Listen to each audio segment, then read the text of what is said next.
Alright, y'all, so this video is going to be about Oklahoma, and it's going to be about a woman that slips out of her handcuffs, shoots man and deputy from back of the police video.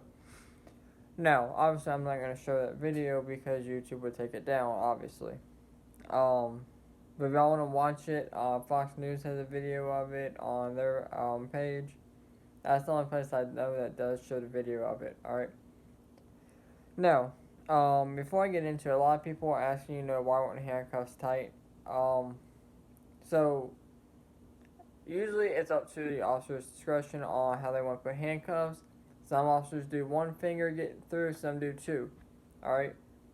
Um, maybe he did three. Maybe she just knows how to get out of them. Alright?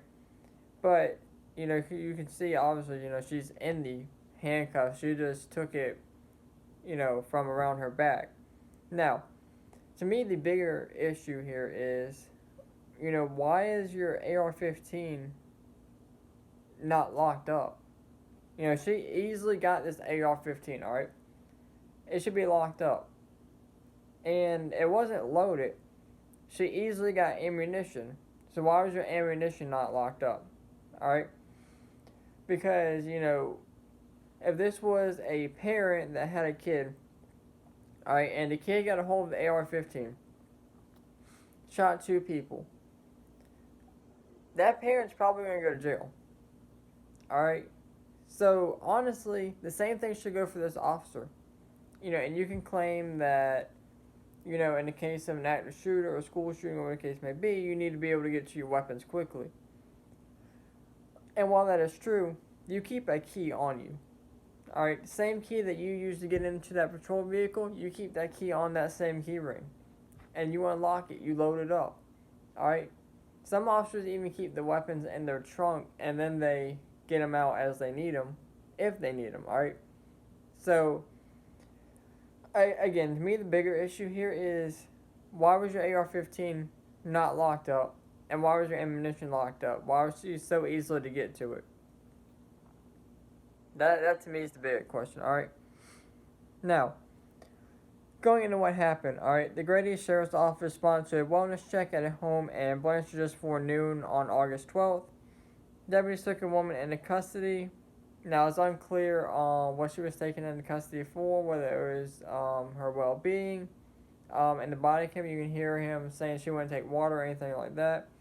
So she might have just been going to the hospital. She might not actually been under arrest, but she was in custody, alright? So, officer's body cameras record a civilian getting shot in the chest. Now, a deputy was also suffering a minor injury when a bullet grazed his head. The victim scrambled to take cover behind another law enforcement vehicle as they called it an incident. Woodman's son was also nearby and seen him running over and assisting with first aid. The officers called for backup and an ambulance. Both victims were hospitalized with injuries that were not considered life-threatening according to authorities. Police initially described the encounter as a barricaded situation, and eventually the suspect, Rachel Zion Clay, surrendered to authorities. Now, here's another problem I have with this, alright? Jail record shows she is being held at Grady County Jail on a $1 million bond and a charge of shooting with intent to kill. Okay. So, you shot two people. Alright? Actually, let's just start from the beginning with that, alright? So, you steal a police officer's rifle. You steal his ammunition. You shoot one of the officers in the head. And then you shoot another person.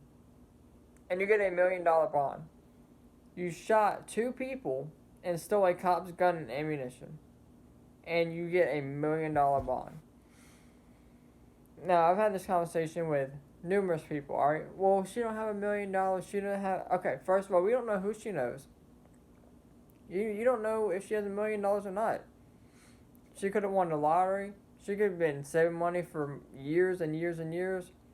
Her father could be rich. Whoever. Somebody has $1 million that could get her out if they really wanted to, I'm sure. Alright? The fact that she shot two people. Alright? And you're getting $1 million bond on that? Why are you getting any kind of bond? You stole a rifle from a police officer, ammunition from a police officer, and you shot two people.